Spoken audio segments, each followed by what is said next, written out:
What is up, guys? I've got myself a new toy, this new gadget. Basically is a lens kit that for your phone, for your iPhone or Android phone, any kind of phone, it doesn't matter, is universal.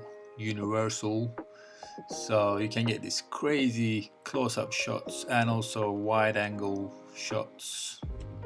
I've been using it for a few weeks now and I was really surprised that quality and detail comes out from this macro lens. So this is what you get with carrying case. You have two lenses, one macro and one wide angle lens. Alright, let's have a closer look. So let me just zoom in a little and let me remove this lens cap. And here we are, guys. It's a slick design. I like the build quality. Is aluminium metal body, so it's quite sturdy. It's nice. It has a little bit of weight to it.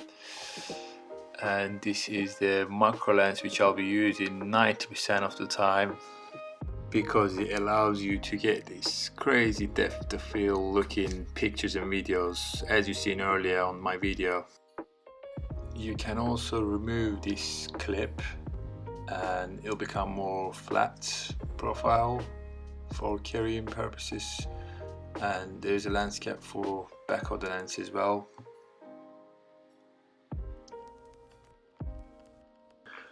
Alright guys, when you put your lens on the camera, you have to make sure that they're in line correctly. I mean, they have to be perfectly in line, otherwise you'll get these blurry images. And you have to be 1 to 2 centimeter distance from your subject to focus properly. It will take a little bit of practice, but it's not that hard, as you can see. If your subjects are not moving, it's easier obviously, but if you have a moving subject that I showed you earlier on, like the flowers and the insects and stuff, it's difficult to focus, so keep that in mind.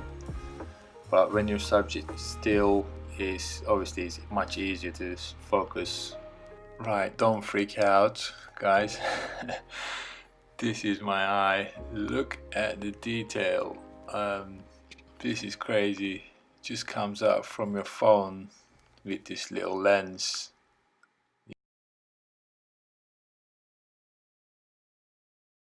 Okay, let's check out the wide angle lens now. So this is how much different it makes once lens on.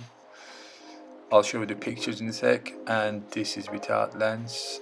So here are the pictures. This is with lens on and this is without. I also compare two images side by side for image quality purposes, because I know you will lose some details, but it wasn't that bad, to be honest. So you can see one on the left is a bit softer with the lens on, one on the right is sharper without lens, so keep that in mind. Only use the lens, wide angle lens, if you have to use it, because you will lose some detail. Anyway guys, I hope you like this video. I hope you learned something. If you did, consider to subscribe. See you on the next one. Peace.